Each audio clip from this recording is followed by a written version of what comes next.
on Worcester News tonight, a Worcester native will run with the elite in the Boston Marathon. His high school coach says his students look up to him. Plus, realizing a dream. Dozens of people become American citizens today at the Worcester Public Library. Good evening, everyone. Thank you for joining us. I'm Olivia Lemon. A Worcester native will be among the group of elite runners during Monday's Boston Marathon. It means he's one of the top 24 runners in one of the world's top races. And even though he's reached elite status, he hasn't forgotten where he comes from. Our Chandler Walsh joins us live now with his story. Chandler? Olivia, Tim Ritchie got started running after watching his older brothers run for Doherty. Since then, he's improved every year, leading to where he is now. Tim Ritchie makes easy strides on his high school cross-country course. The Doherty alum passed through his hometown on his way to Boston. On Monday, he'll join 24 others in the John Hancock Elite Men's Field. It's easy now as a professional to get really caught up in the results, just that pressure on yourself to be a professional athlete, but it's good to come home and remind yourself of where you started. After graduating high school in 2005, Ritchie ran at Boston College before turning pro. He won the 2017 National Marathon Championship with a time just under 2 hours and 12 minutes, putting him in position to be in the elite field in Boston. He says Doherty laid the foundation for his career. We learned to have pride in what we were doing. We learned the importance of teamwork. We learned just discipline and hard work. Ritchie's high school coach, Dan Rushton, follows Ritchie's running career. And he says at Doherty, Ritchie was more than just a great runner. He wouldn't worry about all the accolades coming to him by more than likely finishing first in his races. He would go back and cheer every single one of the runners on. Rushton says Ritchie left a legacy for his cross-country team, and runners still look up to him. They're always asking about how is Tim Ritchie, what is he doing? We want to meet him. Ritchie says he comes back to run Doherty's course once a year and always thinks about where he came from. Slowly chipped away at it, and now I'm competing with some of the best runners in the world, and I think that's a product of my development here in Worcester, and really proud to go out there and represent. Ritchie's now taking it easy before the big race. His only other year running the Boston Marathon was in 2013, the year of the bombings. He placed 25th that year, but he hopes to beat that place this year. Olivia? All right, thank you, Chandler. Well, good luck to him on Monday. And the Boston Marathon finish line is ready to go for Monday. Crews put it in place today on Boylston Street. It's one of the final touches ahead of the race. And we are now just 4 days away from Marathon Monday. Today we got another update on the security measures ahead of the race. John Maroney has more. Things are taking shape at the finish line of the Boston Marathon as the city prepares for annual security concerns surrounding the iconic race from Hopkinton to Copley Square. I want to stress there is no threat to this race. We'll be as low-key as we possibly can out there, but we'll be ready if something should happen. This year marks the 5th anniversary of the bombings. In that time, security has become a big deal. More than 30,000 people will be running Monday, not to mention the 95,000 volunteers. The BAA says people can rest assured they will be safe. They prepare for everything and anything and reach a level of preparedness to which others can only aspire.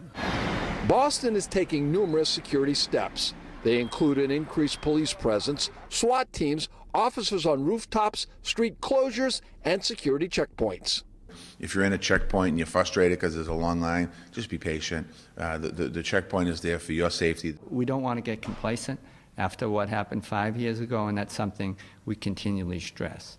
John Maroney for Worcester News Tonight. The city of Worcester is expected to pay $12.5 million to settle a more than 10-year delay over a proposed Skybridge. A lawsuit was filed in 2012 by Fargo Management.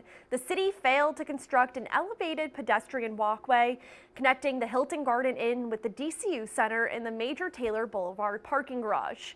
Under the terms of the new settlement, Worcester will not be required to build the Skybridge. They will now pay Fargo Management, the owner of the hotel, $12.5 million over the course of 6 years. It's a big day for dozens who officially became U.S. citizens at a naturalization ceremony at the Worcester Public Library. More than 70 people took their oath of allegiance Thursday. Our Brittany Schaefer was at today's ceremony and joins us live now with more. Brittany? Olivia, 35 countries were represented today, including Brazil and Vietnam. New citizen Lai Henlem says the process took about 7 months, but it's all worth it. And fidelity.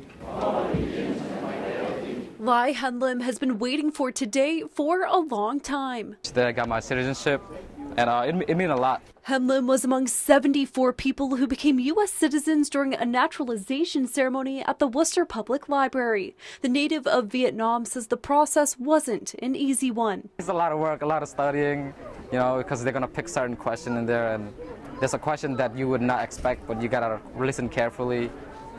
But at the end of the day, everything's worth it. 35 different countries were represented at the ceremony. Florencia and Goro.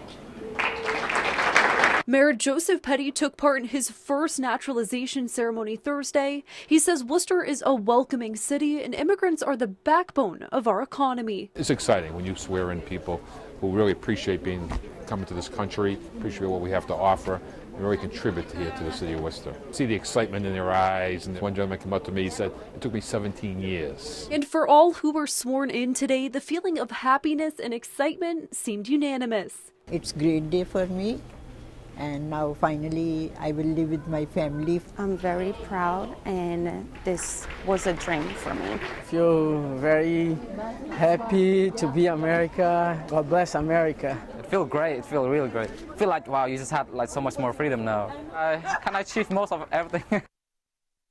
And the new citizens also got to register to vote at the ceremony. Olivia? All right, thank you, Brittany. The College of the Holy Cross hosting their 46th annual Classics Day Thursday.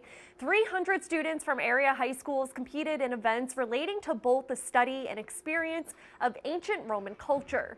The college says the goal is to get high school students interested in their classics program. Holy Cross says it's one of the best programs in the region. A lot of these students are students who are in high school and they're taking Latin now, probably, and they're just starting to develop their interest in the classics.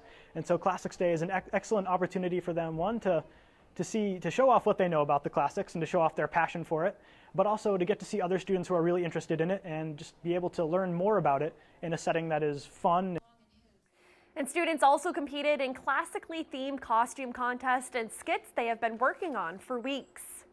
Temperatures are finally starting to warm up, but it's been a chilly start to the month of April, and the cold weather is affecting local farmers. Our Roslyn Flaherty joins us live now to explain. Roslyn?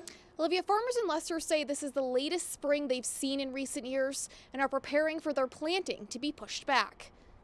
The delayed spring weather is setting breezy gardens in Leicester back.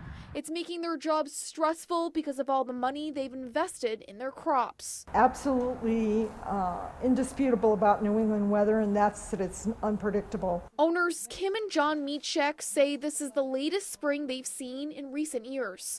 They would normally start planting sweet corn next week, but the cold weather is keeping them from doing so. The soil is too wet and too cold. Another problem they're having is keeping their greenhouses warm. They have to use a lot more fuel at night in order for the plants to survive. They eat heat when you're running this kind of temperature and this kind of weather. The greenhouses are taking care of hundreds of flowers and plants. The owners say one of the only plants home gardeners can plant now are pansies. It's probably the prettiest thing that can go in the ground now and give us a New England cheer up, lift our spirits. They also expect the picking season for strawberries and blueberries to be pushed back, but are hopeful they will get a full crop lasting later into the season. It is New England, things change. We could get into a whole new warmer weather pattern and we could just go, things could warm up, and it's funny, we'll plant a week later, but it might only come in 2 or 3 days in the end. Now they hope to start planting their sweet corn by the end of April.